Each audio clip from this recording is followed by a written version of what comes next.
Vamos a aprovechar este momento para saludar a todas las personas que sintonizan la programación de Canal 12 a través del canal 181 del sistema Sky. Como les adelantábamos, hace exactamente 8 días se estaban conmemorando el 25 aniversario de la firma de los acuerdos de paz, y más allá de las frases de buenos deseos y de reconciliación está lo que piensa la gente, la percepción que tienen los ciudadanos sobre este hecho histórico que ocurrió un 16 de enero de 1992. La Universidad Centroamericana José Simeón Cañas, UCA, ha realizado un sondeo para conocer cuál es la percepción ciudadana, y tenemos algunos datos importantes que ustedes deben conocer sobre este sondeo. El 16 de enero se cumplieron 25 años del acuerdo que cambiaría la historia y el rumbo que entonces llevaba el país. Hablamos de la firma de los acuerdos de paz que tuvo lugar en Chapultepec, México, en 1992. Es por ello que 2017 fue declarado recientemente como el año de la cultura de la paz.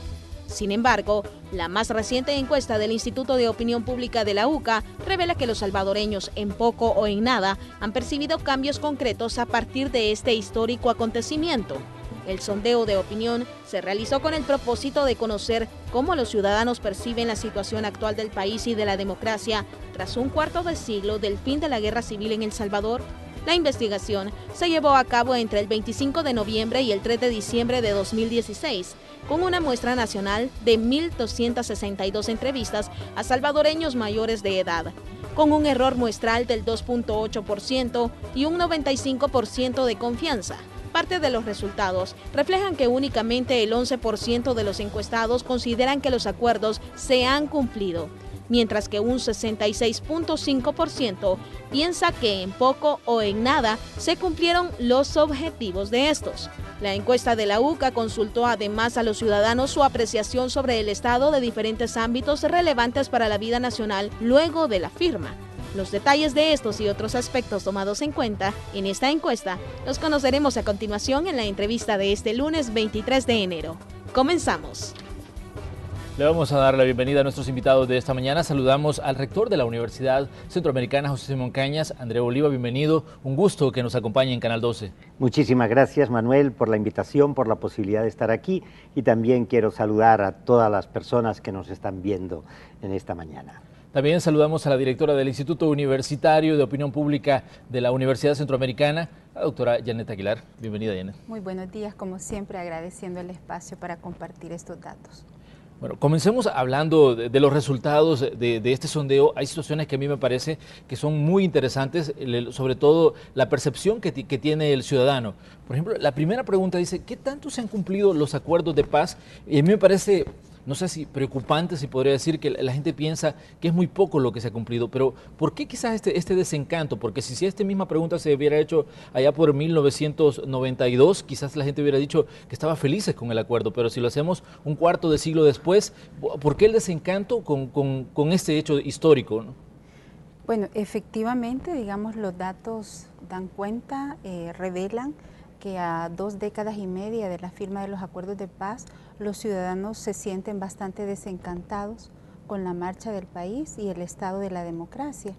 Y esto obedece precisamente a que la gran mayoría de la gente considera que los acuerdos se cumplieron en poco o en nada. Cuando preguntamos sobre los objetivos estratégicos más allá de la finalización de la guerra por la vía negociada, encontramos de nuevo un alto porcentaje de la gente, 2 de cada 3, que señalan que el país avanzó en poco o nada en la democratización, que era uno de los objetivos estratégicos. Y de igual manera, 2 de cada 3 indicaron que no se está garantizando de manera irrestricta el respeto a los derechos humanos.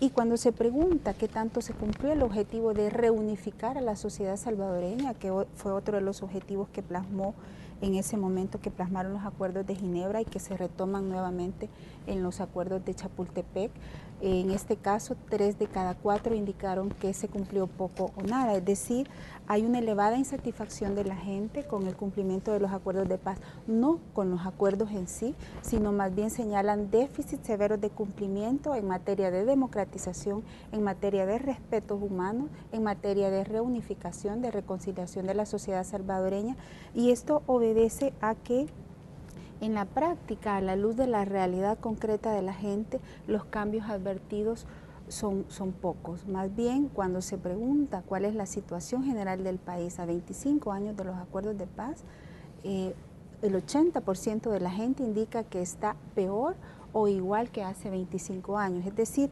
la firma de los acuerdos de paz, debido a su incumplimiento, al menos a los propósitos que plantearon en aquel momento, tanto los acuerdos fundamentales como los acuerdos complementarios, pues no conllevó transformaciones concretas para la vida de la gente, principalmente en las que han sido las demandas históricas, que es en materia económica y social, ¿no? Sí, me parece muy bien, pero de la segunda pregunta dice, un objetivo de los acuerdos de paz fue impulsar la democratización del país. En su opinión, ¿qué tanto se cumplió con ese objetivo? Y el 48.5 dice, el 48.5% dice poco, pero en este caso, o sea, si el descontento no es tanto con el acuerdo, se podría decir que es con los actores de ese acuerdo que la gente percibe de que no se cumplieron los objetivos del compromiso. El descontento yo creo que es con lo que ha ocurrido a lo largo de los 25 años posteriores a los acuerdos de paz. Como tú dices, con los actores, con el devenir de la situación del país y en concreto pues de la situación de la democracia a lo largo de estos 25 años. Hay bastante insatisfacción por cómo ha funcionado el sistema político democrático en el país, también de cómo han funcionado las instituciones que fortalecen un Estado de Derecho democrático y que surgieron varias de ellas de los acuerdos de paz que no han funcionado de la manera adecuada, y sobre todo también hay una gran insatisfacción con los partidos políticos, y de eso ha llevado a la gente como decir, bueno, la promesa de democratización que iban a suponer los acuerdos de paz no se ha completado de la manera que la población espera, ni genera la satisfacción que la población tenía al firmarse los acuerdos de paz. Una tercera interrogante dice, ¿qué tanto se cumplió con el objetivo de garantizar el respeto a los derechos humanos? Y también tenemos ahí un 46.4% que dice que es poco. ¿A qué se debe esto precisamente si vemos que se desmantelaron, por ejemplo, los antiguos cuerpos de seguridad, la Fuerza Armada redujo considerablemente su número de efectivos, pero ¿a qué atribuimos o a qué se puede atribuir esta percepción de los ciudadanos en cuanto a derechos humanos? Bueno, yo creo que en la práctica, en materia de derechos humanos, tenemos una grave deuda, y esto no solo en relación a la situación actual. La situación actual, desde nuestra perspectiva, es el resultado justamente de todos estos procesos pendientes que no se lograron consolidar. En materia de respeto a derechos humanos, se estableció una agenda fundamental, de hecho fue el eje, ¿verdad?, de los acuerdos de paz, de los contenidos de los acuerdos, y justamente fue donde se generaron las mayores deudas, por ejemplo, en materia de verdad, justicia, reparación, más bien que se establecieron mecanismos para garantizar la impunidad de los señalados de cometer graves violaciones a los derechos humanos. Lo que tuvimos en aquel momento, tanto previo a la firma de Chapultepec como en los años posteriores, fue una férrea resistencia de los actores políticos, de los gobiernos de turno, y en ese momento de las élites de poder económico, militar y político, para cumplir esos acuerdos. En materia, por ejemplo, de institucionalidad democrática, se estableció la creación de un nuevo modelo policial. Más bien lo que tuvimos desde el inicio, y eso está ampliamente documentado, fue la oposición, fueron el establecimiento de obstáculos para evitar consolidar ese modelo policial democrático cercano a la comunidad profesional, porque amenazaba los intereses de las élites dominantes. Y de igual manera, en materia, por ejemplo, de justicia, verdad y reparación, no hubo, por ejemplo, un desmontaje de los aparatos clandestinos de represión. Estos aparatos clandestinos de represión, que eran ciertamente dirigidos por estructuras militares y paramilitares, eran financiados por las élites económicas, y justamente no se investigó, no se desmontó, no se juzgó a los responsables de los escuadrones de la muerte, porque había gente del poder económico detrás. Y de alguna manera el hecho de que estos aparatos hayan seguido funcionando, pues ha sido un factor que ha contribuido a la violencia sin duda de la posguerra, sobre todo a las estructuras de criminalidad organizada que hoy operan en el país. Entonces tenemos graves déficits en materia, por ejemplo, de reestructuración, de reforma de la Fuerza Armada. La Fuerza Armada no ha sido la institución que más cumplió los acuerdos de paz. Lo que hubo más bien es una serie de reacciones desmesuradas de parte de las élites militares en ese momento frente al planteamiento de depuración, frente al planteamiento de reducción de efectivos militares, frente al planteamiento de reforma de su doctrina.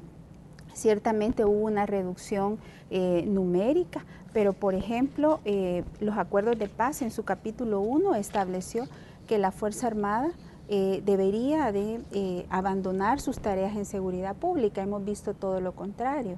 En los últimos años más bien se ha reforzado el rol de la Fuerza Armada en tareas de seguridad. Se planteó, por ejemplo, y esto es importante que la gente lo sepa, en los acuerdos de paz, que el único organismo que iba a estar a cargo de la inteligencia del Estado era el organismo de inteligencia del Estado, que era un organismo creado, realmente que se crea de los acuerdos de paz, producto de los acuerdos de paz, bajo autoridad civil, es decir, se iban a desmontar todas las estructuras de inteligencia militar que habían funcionado durante la guerra. Esto en la práctica, Manuel, no ocurre. La Fuerza Armada de El Salvador hoy día sigue manteniendo aparatos de inteligencia, ¿verdad?, tanto formales como paralegales, que operan y que de alguna manera pues han socavado estos acuerdos, pero también generado inestabilidad en el país.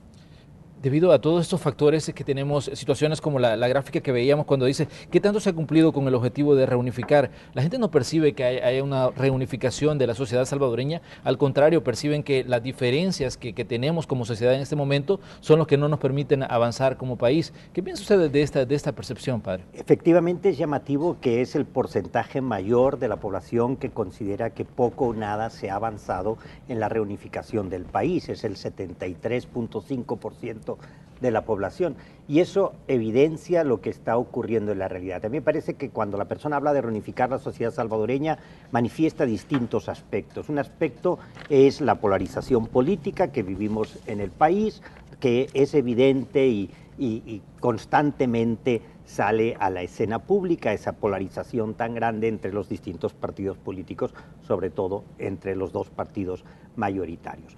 Por otro lado, también esa reunificación de la sociedad salvadoreña se muestra en el tipo de vida y las posibilidades que tiene la población. Mientras hay pequeños grupos que mantienen grandes privilegios, que tienen unos niveles de vida muy elevados, hay grupos importantes, una mayoría de la población, que tiene que vivir en el autoempleo, en el subempleo, con condiciones de vida muy difíciles, que tiene que emigrar a los Estados Unidos o a otros países. Me parece que este también es un aspecto importante que hace ver a las personas que no se ha reunificado la sociedad salvadoreña, porque también estamos dispersos a lo largo de todo el mundo y muchas familias pues están precisamente en estos momentos desintegradas por el fenómeno de la migración causado porque el país ha sido incapaz de ofrecer oportunidades a todos sus ciudadanos y ahora también de alguna manera porque hay una migración forzada por la misma situación de violencia que vive el país, ¿verdad?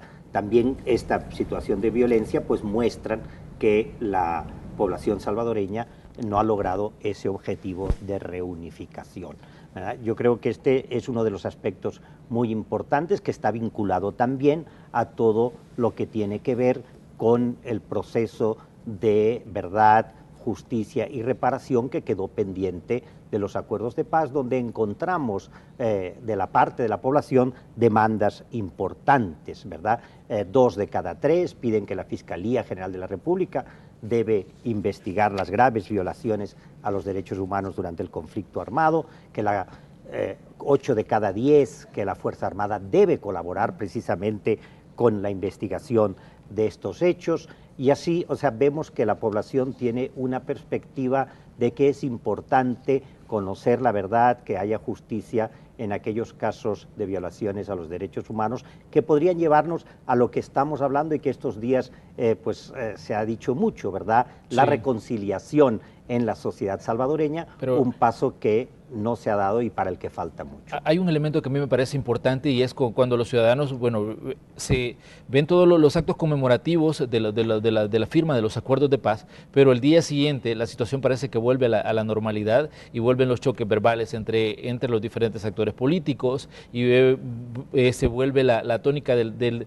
desencanto y la falta de entendimientos en temas de país, y esto pues lleva a una situación que la gente no crea en que el país puede avanzar, al menos de acuerdo a los textos plasmados en el acuerdo de paz.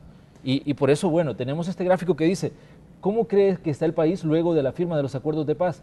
Y un 48.3% dice peor que antes. Exactamente, este porcentaje nosotros que lo hemos venido midiendo a lo largo del tiempo ha crecido de forma significativa en los últimos 20 años. Justamente lo que vemos ahora es un elevado desencanto de la gente respecto a aquella ilusión de transformaciones y de cambio. De alguna manera, y el YouDOP lo midió desde el año 86, un poco el tema de diálogo, negociación, y luego la primera encuesta en marzo del 91, justo previo ya a la firma de los acuerdos, encontrábamos una gran ilusión, un gran entusiasmo de la gente porque estos acuerdos iban a conllevar al establecimiento de un nuevo país, de una nueva sociedad, de una sociedad más democrática, de una sociedad más justa. A la luz de la realidad, esto no solo no ha ocurrido, sino que la gente advierte que el país está peor, porque este porcentaje de que cerca de la mitad de la gente considera que el país está peor, que hace 25 años no lo habíamos encontrado en encuestas anteriores. Y cuando se pregunta por las razones, a partir de qué elementos argumentan que el país está peor, la gran mayoría de este porcentaje, de nuevo 2 de cada 3 de este grupo que señalan que el país está peor, dice porque hay más violencia, hay más muertes, hay una nueva guerra social en el país, estamos nuevamente enfrentados. Entonces no solo es que no se hayan cumplido, sino que el devenir del país ha marcado un deterioro en ámbitos trascendentales como la seguridad, que hoy día constituye el mayor reclamo de la gente. Luego también están reclamos que tienen que ver con el tema económico en segundo lugar, pero sin duda el tema de que la gente no haya percibido cambios trascendentales en su vida, en su realidad concreta, no hay oportunidades, no hay un modelo económico más justo, hay más seguridad, hay en este caso, digamos, cada vez más amenazas que se ciernen sobre la vida de la gente, pues los lleva a pensar que justamente de alguna manera este incumplimiento llevó a que el país empeorara, ¿no? Y en ese sentido es importante destacar que la gente no descalifica los acuerdos de paz. La gente lo valora muy bien y nosotros lo tenemos ampliamente documentado en encuestas de hace 25 años. Lo que valora negativamente es cómo los gobernantes, los sucesivos gobiernos de la posguerra, la falta de compromiso de estos gobiernos con el cumplimiento de aquellos que iban a ser las bases para sentar una nueva sociedad en el país. De hecho, yo creo que este resultado que tenemos en este momento en pantalla nos refleja la guerra social del que el ciudadano también percibe a la hora de hablar sobre las cosas que él considera que no están bien en este momento. Dice, hay más violencia, hay una nueva guerra con las pandillas, 66.4%. Esto me parece que es justamente lo que usted señalaba, Janet. Sí, efectivamente, yo creo que la violencia se ha convertido, como en el periodo de la guerra, la violencia bélica era totalizadora, nos afectó a todos en su conjunto, no solo a los bandos en conflicto. En este caso estamos frente a una violencia social, una violencia delincuencial tan extendida, tan compleja, tan organizada, que es un elemento también totalizador de la sociedad. En la actualidad, la sociedad salvadoreña, la población ha visto fuertemente reconfigurada su vida a partir de la violencia, ¿no? Ya no solo es el tema de la sobrevivencia económica, que sigue siendo sin duda un reclamo importante, sino el tema de salvar su vida, de sobrevivir ante las crecientes amenazas a su integridad. ¿No estábamos preparados para enfrentar la posguerra o el país no creó las condiciones para enfrentar la posguerra, padre Uli?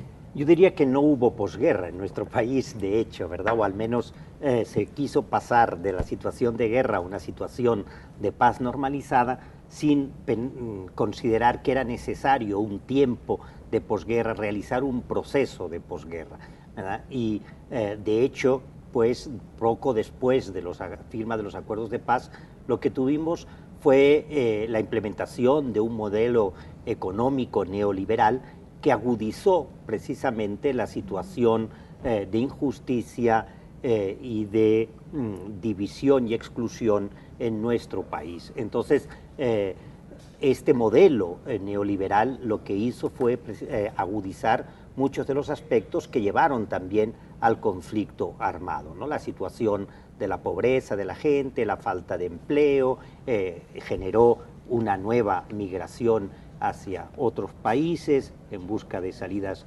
económicas, etcétera. Entonces, no hubo una situación de posguerra que buscara precisamente transformar la sociedad para que fuera una sociedad incluyente, para que fuera una sociedad en la que pudieran vivir dignamente la mayoría de los salvadoreños, ¿verdad? Sino que, por lo contrario, se tomaron medidas en el modelo económico que agudizaron la división social en nuestro país.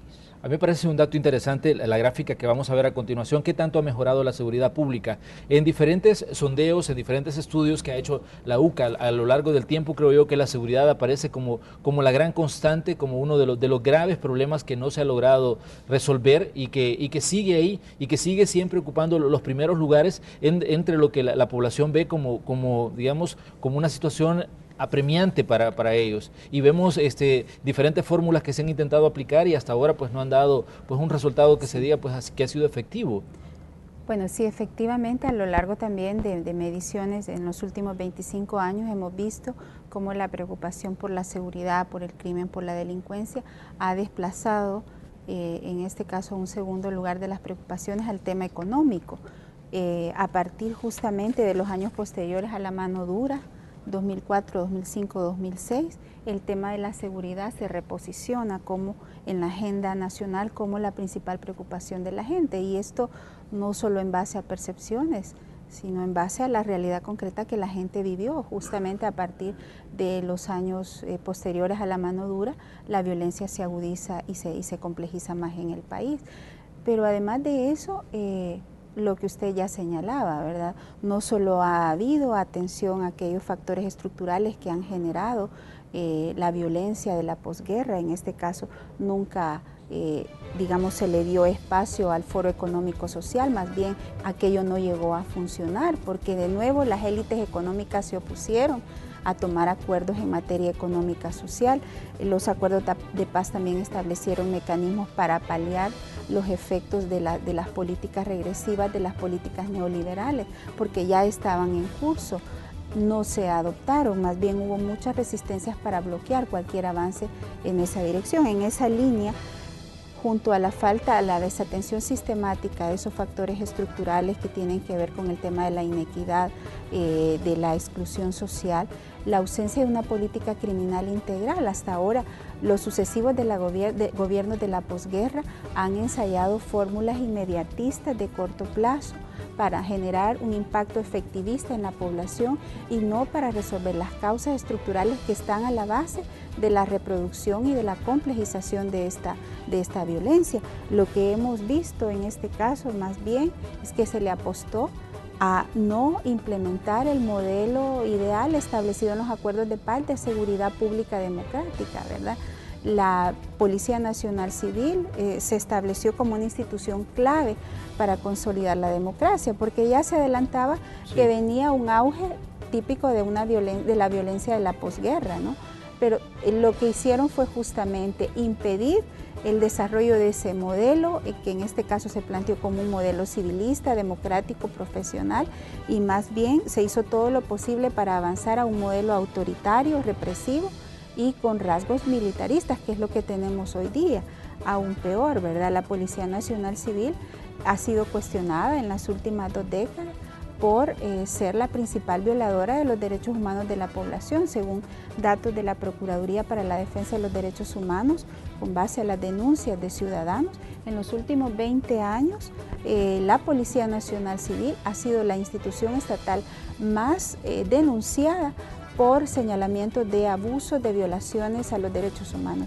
Y hoy día, pues, la Policía Nacional Civil está señalada justamente por tratos humanos, inhumanos, degradantes, por severos abusos contra la población, principalmente ahora justificada en el marco de esta guerra contra las pandillas. ¿Qué tanto ha mejorado la justicia en el país y cómo ven los ciudadanos el funcionamiento de los partidos políticos?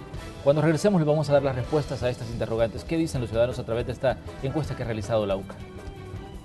Una de las preguntas formuladas en este sondeo que realizó la Universidad Centroamericana José Simeón Cañas con motivo de la conmemoración de los 25 años de la firma de los acuerdos de paz es ¿qué tanto ha mejorado la justicia en El Salvador?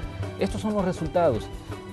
Padre Uribe, ¿ha sido un error no sanar las heridas de la guerra y es por eso que los ciudadanos siguen percibiendo que en el país la justicia no da señales de cambios?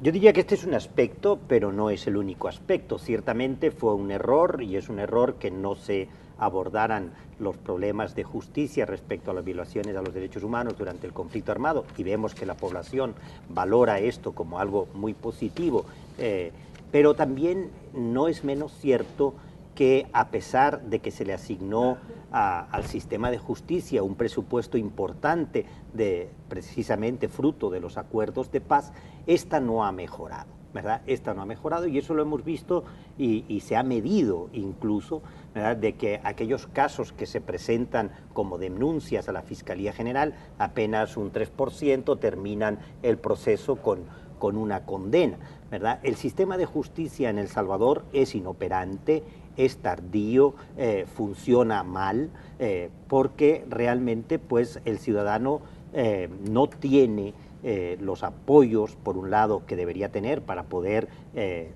a recibir una justicia pronta y cumplida, pero por otro lado también porque hay muchas debilidades en los mismos jueces, en los juzgados, donde todo es muy complicado, se dilatan las cosas y parece pues que en lugar muchas veces de protegerse al ciudadano, se está protegiendo a aquellos que cometen los delitos, ¿no? La percepción de la población, y no es solo una percepción, nosotros lo hemos podido comprobar, es que realmente debemos cambiar, mejorar el sistema de justicia al que se le ha invertido muchos recursos, pero no acaba de funcionar. Ha sido muy difícil, por ejemplo, la depuración de jueces que han sido señalados de haber sido comprados, de haber actuado favoreciendo a determinados grupos, y la población que precisamente es víctima de estos delitos se da cuenta de estas cosas y lo resiente,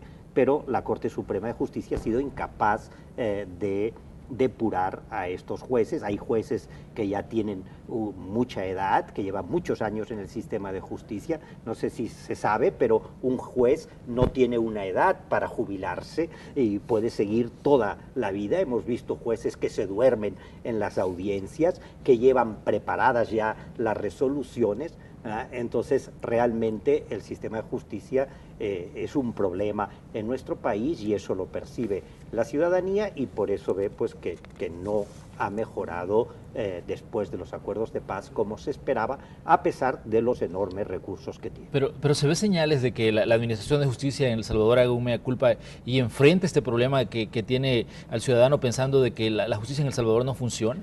Yo diría que en los últimos años hemos visto cambios importantes. En primer lugar, hemos visto una mayor independencia del sistema judicial, en concreto de la Corte Suprema de Justicia, respecto a los otros poderes del Estado, y eso yo creo que es un avance importante. Es un avance importante, esta independencia ha llevado pues, a la Sala de lo Constitucional a tomar medidas que nunca habíamos visto en el país y que son beneficiosas para la democracia en nuestro país. También vemos que de alguna manera la Corte Suprema de Justicia ha avanzado en aspectos como la mora judicial y en los debates que tienen como Corte Suprema, que de alguna manera muestran una mayor altura en ese debate jurídico, pero todavía falta mucho al respecto, todavía falta mucho que todos los otros elementos que tienen que ver con el sistema de justicia, como es la Unidad Técnica de Justicia, como es también el Consejo Nacional de la Consejo Nacional de la Judicatura, ¿verdad? Pues realmente necesitamos que ellos trabajen de mejor manera para mejorar el sistema de justicia. Cuando hablamos de partidos políticos, a mí me parece muy interesante la percepción que tiene el ciudadano. De hecho, es a los partidos que atribuye parte de los problemas que tiene el país. Y yo creo que este resultado pues denota el descontento que existe Sí. con los partidos y con la clase política Sí. del país. ¿Qué Sí. análisis podemos hacer de este resultado, Diana? Bueno, ante la pregunta de qué tanto ha mejorado el sistema de partidos en el país, encontramos que el 75% de los ciudadanos considera que ha mejorado poco o nada, es decir, de todos los aspectos evaluados, incluyendo temas de seguridad, justicia, pobreza, justamente el tema del sistema de los partidos, sistema partidario en el país, es el que reporta los menores avances del conjunto de ámbitos que la encuesta indagó. Y esto obviamente nos remite a la crisis de legitimidad que viven hoy día los partidos políticos, una crisis de legitimidad que no es gratuita, que se la han ganado a partir justamente de que no han logrado representar los intereses de la población. Hay una desconexión clara que no es nueva, pero que se ha ido profundizando entre los partidos políticos, las élites políticas y las necesidades de la gente, ¿verdad? La gente no los ve como sus representantes, más bien la gente tiene una percepción bastante negativa de no solo del funcionamiento del sistema de los partidos, sino también de los dirigentes de los partidos, en tanto estos no han sabido justamente responder a esas demandas y necesidades de la población. Adicionalmente, hay un descrédito profundizado justamente por todos los escándalos de corrupción, los señalamientos del mal manejo de los recursos públicos, el tema también del clientelismo, la manera en que toman las decisiones que responden más bien a los intereses de las cúpulas partidarias o de cúpulas económicas y no en virtud del interés ciudadano. Entonces yo creo que todo este conjunto de elementos ha generado un elevado desgaste del sistema de partidos frente a la población que puede llevar a un agotamiento ciertamente del sistema político institucional, un agotamiento que puede ser peligroso en tanto lo que tenemos, y desde la UCA lo venimos midiendo también en los últimos 25 años, es una elevada desafección política. La gente ya no cree en nada ni en nadie, y la última encuesta de evaluación también arroja elementos interesantes, en tanto la gente ya no cree en ninguno de los dos principales partidos, pero tampoco en los partidos pequeños, y más bien apunta a un mayor abstencionismo, a una mayor apatía, no se siente identificado con ningún partido, y en algún momento pues esto sí puede constituir una severa amenaza a la estabilidad democrática del país, en tanto se puede allanar el camino para que la gente apoye otro tipo de salidas. Exactamente, me parece interesante sobre todo cuando se habla del funcionamiento de los partidos, porque también esto cae sobre la Asamblea Legislativa, el funcionamiento de este órgano de Estado, que siempre está, pues, se puede decir, en la línea de fuego en cuanto a las críticas de los ciudadanos. De hecho, cuando le preguntan al ciudadano qué tan satisfecho está usted con el desempeño de la Asamblea Legislativa, vemos que es más de un 80% que considera de que poco o nada se está haciendo desde ese órgano de Estado, o poco o nada satisfecho con el trabajo que hace ese órgano de Estado. Pero podríamos decir que los diputados están tomando conciencia de esto que están percibiendo los ciudadanos, o que lo que el ciudadano está diciendo a través de sondeos como este. A mí me parece que no están poniendo atención a lo que la ciudadanía piensa, tanto sobre los partidos políticos como sobre la Asamblea Legislativa, porque esto no es algo nuevo, no es una realidad que estemos señalando por primera vez, sino que ya desde hace tiempo y cada vez se ve que se va agudizando más, ¿verdad? Entonces, me parece que es un llamado que está haciendo la población, y que tanto los partidos políticos como la Asamblea Legislativa, que está compuesta por representantes de los partidos políticos, deberían atender, ¿verdad? Deberían atender y deberían buscar realmente cómo se acercan a la población, cómo responden a las demandas de la población, y cómo también cambian esa cultura política de que solamente el ciudadano participa en el momento de elegir y después no tenemos para nada en cuenta qué es lo que el ciudadano piensa sobre las distintas situaciones del país o sobre los acuerdos que se toman en la Asamblea Legislativa. Por ejemplo, ¿no? El hecho de que la Asamblea Legislativa tenga un seguro privado para todos sus miembros, y que eso cueste al país casi 7 millones de dólares, pues realmente eso a la gente le sorprende, y que sus representantes aprueben un presupuesto en estas condiciones, pues no deja de molestar, cuando por otro lado tenemos una salud pública en unas condiciones de gran necesidad, ¿no? El hecho también de que los partidos políticos estén en una constante confrontación también afecta a la opinión de los ciudadanos. Y la preocupación de esto va más allá, ya lo señalaba Janet, ¿verdad? La gente cree en la democracia, y encontramos que 7 de cada 10, más de 7 de cada 10, consideran que la democracia es el mejor de los sistemas políticos posibles. Pero también un 54% opina que sería bueno una democracia sin partidos políticos. Esa es una situación que me parece a mí un punto muy importante a analizar. ¿Por qué? Porque las condiciones se están generando para favorecer el abstencionismo, considerando que no hay más opciones que la de los partidos, y la misma situación de las críticas que se hace a los partidos políticos. Puede favorecer el abstencionismo, como ya se está viendo, pero también puede favorecer los populismos, ¿verdad? Puede favorecer la búsqueda de otras salidas más aventureras, ¿verdad?, que realmente no respeten este sistema político democrático que la población considera que es el mejor, ¿no? Entonces, yo creo que es muy importante, y eso debería ser parte de lo que viene en el futuro después de celebrar los 25 años de los acuerdos de paz, que realmente los partidos políticos asuman la responsabilidad que tienen sobre el país y que fortalezcan este sistema político democrático, porque esto es una demanda de la población y era una de las esperanzas, expectativas y objetivos de los acuerdos de paz, realmente una democratización del país en todos los aspectos.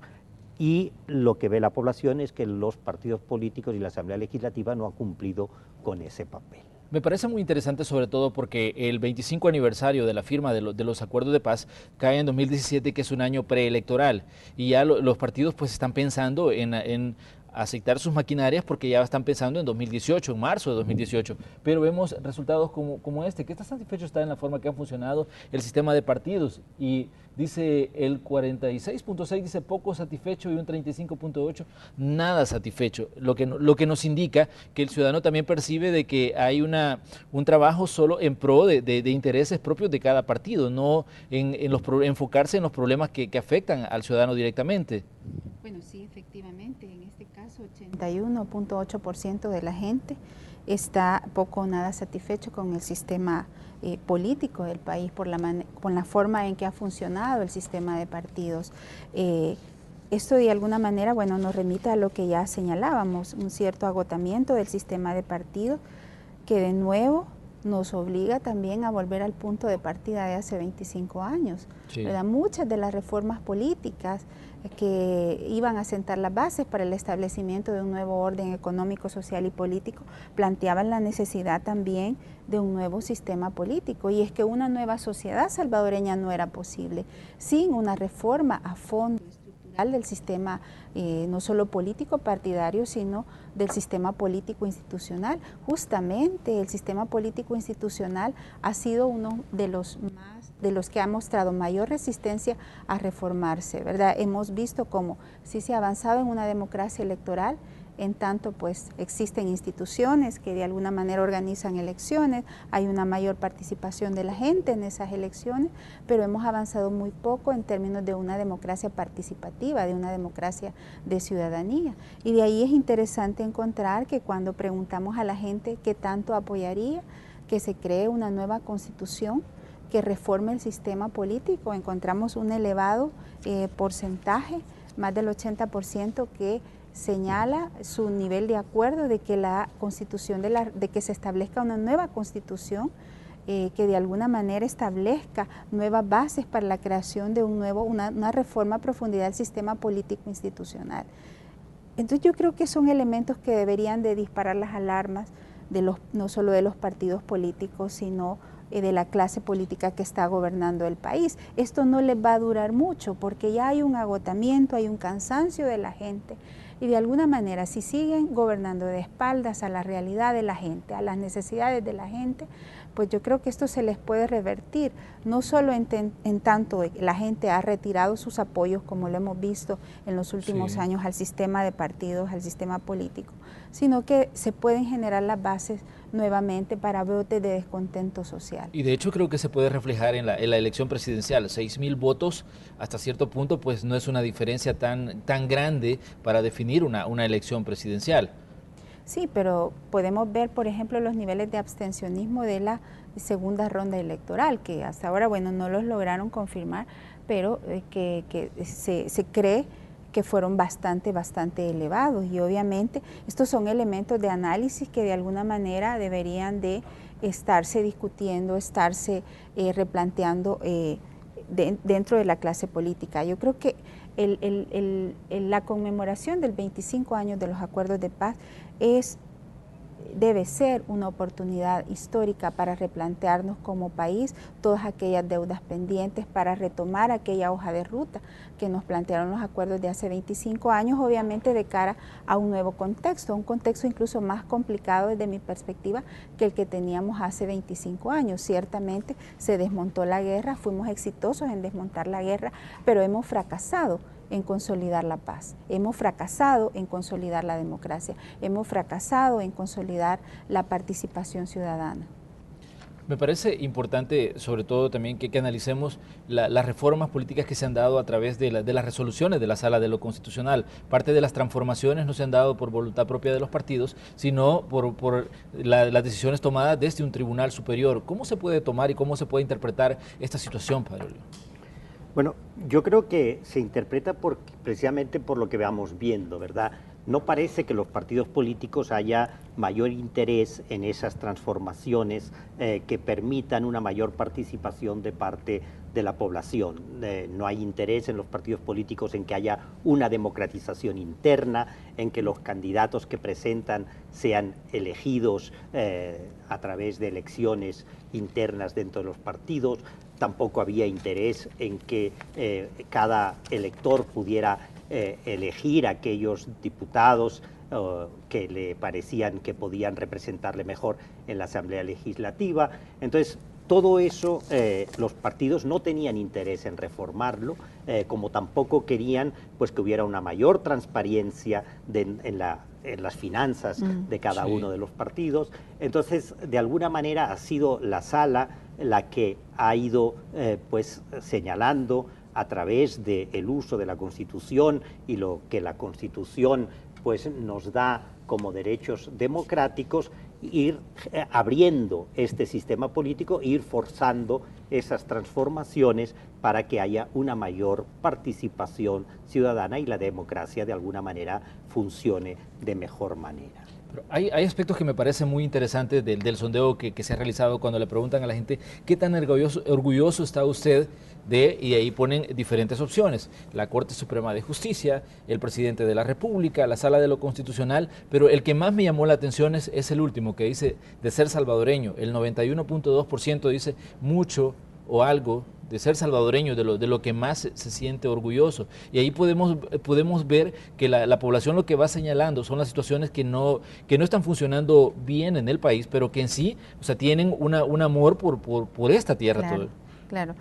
En general, digamos, no hay un descontento con el país como tal, ¿no? Con la nación como tal, sino con quienes lo conducen, con quienes han tomado las decisiones de su futuro, con la manera en que ha funcionado la democracia, con la manera en que las élites políticas, económicas, de turno, han tomado las decisiones en la marcha del país. Pues claramente, digamos, este bloque de preguntas, esta batería, la incluimos justamente para medir el grado de legitimidad que tienen instituciones claves para la democracia en el país frente a los salvadoreños, y encontramos como entidades claves como la Corte Suprema de Justicia, el mismo presidente de la República, la Sala de lo Constitucional, tienen, digamos, en este caso, bajos niveles. Hay un porcentaje bastante elevado que dice sentirse poco o nada orgulloso con estas instituciones. Pero se puede decir que hay dudas sobre el funcionamiento en sí de la institucionalidad y es por eso que la gente dice que no se siente tan contento, digamos, con cómo funcionan o cómo perciben el trabajo que se hace en estos órganos de Estado, porque ahí estaba la Asamblea Legislativa, la Corte Suprema de Justicia, la Presidencia de la República. En sí es la institucionalidad en general la que parece que no sale bien calificada o no está siendo bien percibida por la ciudadanía. Así es, ¿verdad? O sea, y eso es lo preocupante, de que la población ve que las instituciones que representan también lo que debería ser un Estado democrático no están funcionando de manera adecuada, no se sienten satisfechos con el trabajo que están realizando y por tanto están pidiendo pues que hayan cambios, están pidiendo que funcionen mejor, están pidiendo que respondan a lo que la población espera de cada una de ellas. Y por eso el ser salvadoreño también pues hay un desbalance tan importante y la gente pues mayoritariamente, ¿verdad? Digamos que más de 9 de cada 10 se sienten muy orgullosos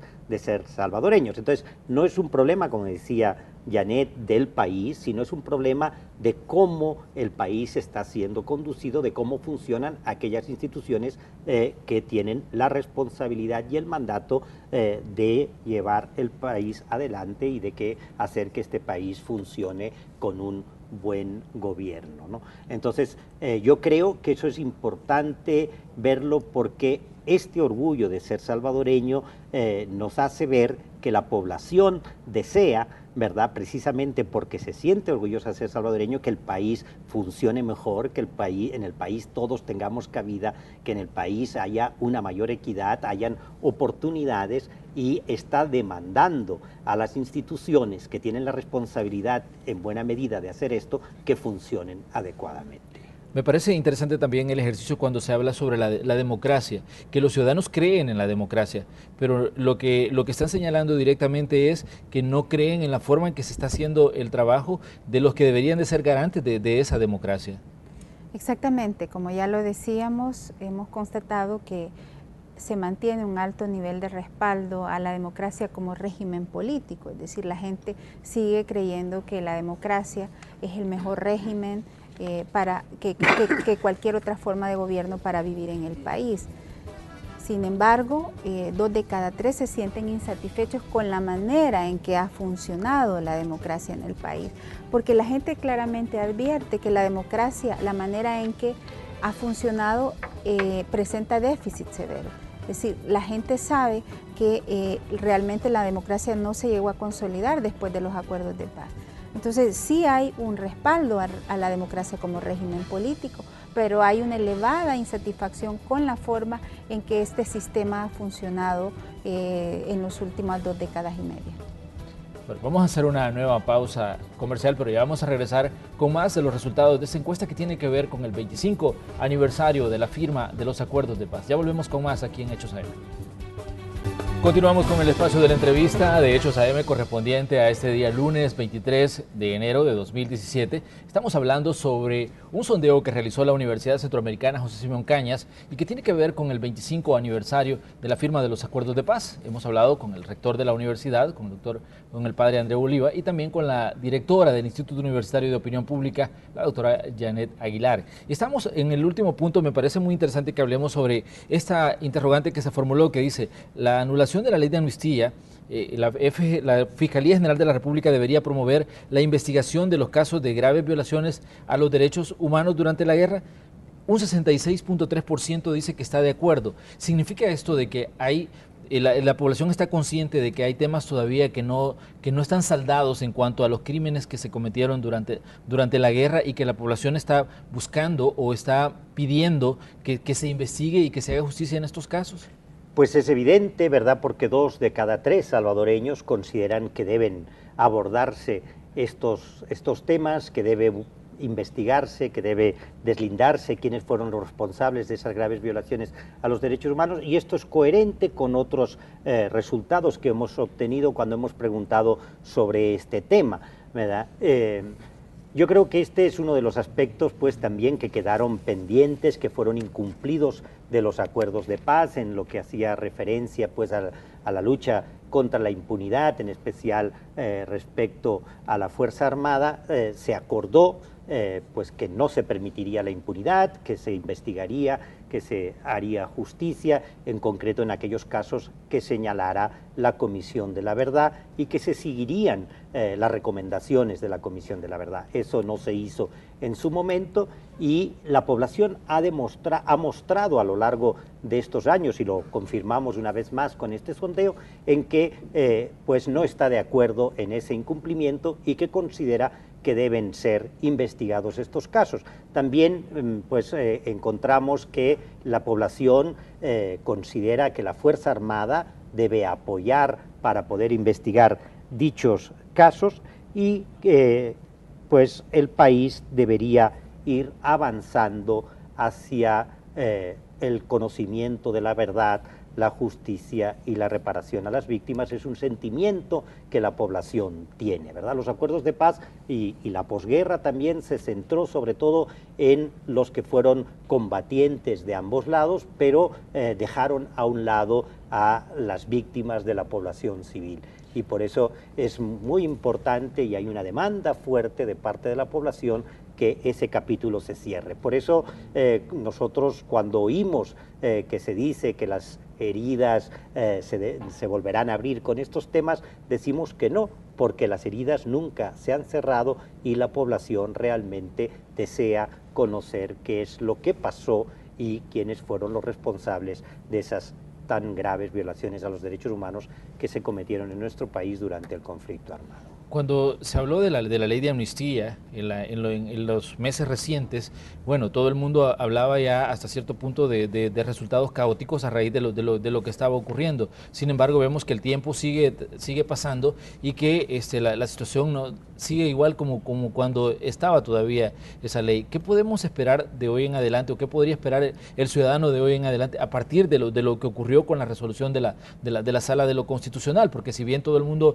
esperaba un proceso de investigación o de cambios, pero vemos que el tiempo pasa y no ocurre absolutamente nada. ¿Cómo puede impactar esto, por ejemplo, al imaginario público? Quizás creo yo que hay una novedad importante y es que recientemente la Fiscalía General de la República creó una unidad para investigar algunos de estos casos. Ese es un paso muy importante que ha dado la Fiscalía, porque hasta entonces lo que habíamos oído es que no habían recursos, no había posibilidad material de investigar estos casos. Yo creo que eso es un signo de que la Fiscalía General de la República también está tomando en serio su función, ¿verdad? Y la obligación que tiene al declararse inconstitucional la Ley de Amnistía de 1993, y hay muchos casos que ya la población ha presentado ante la Fiscalía General de la República en años anteriores que esperamos serán retomados por esta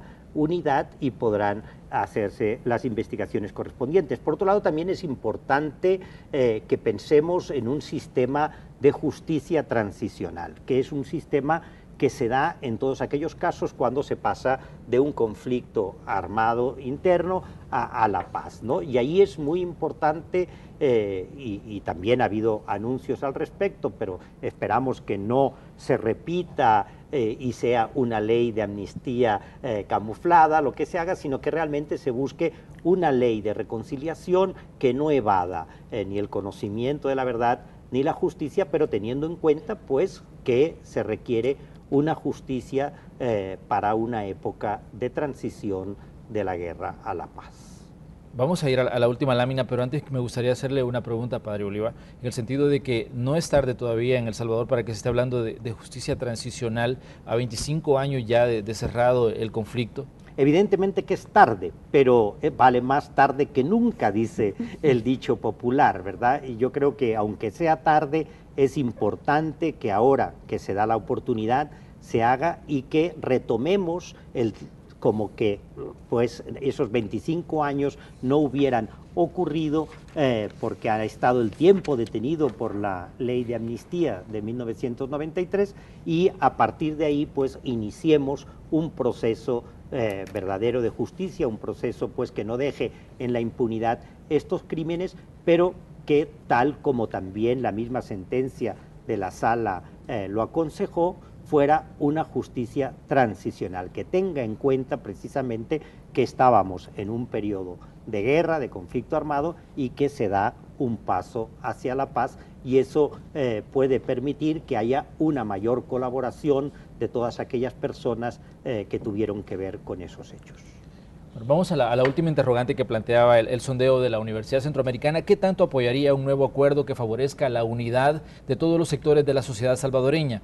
Ahí tenemos el resultado del 51.9%. De hecho, este fue un tema de los discursos del 25 aniversario de la firma de los acuerdos de paz. El presidente de la República anunciaba la llegada de Naciones Unidas, hablaba ya de la búsqueda de ese segundo acuerdo, pero la pregunta que surge es, la población, bueno, vemos ahí que está de acuerdo con que esto podría favorecer, digamos, a los cambios que El Salvador necesita, pero ¿existen las condiciones y se están creando las condiciones para un segundo acuerdo? Ese quizás sería el punto de análisis.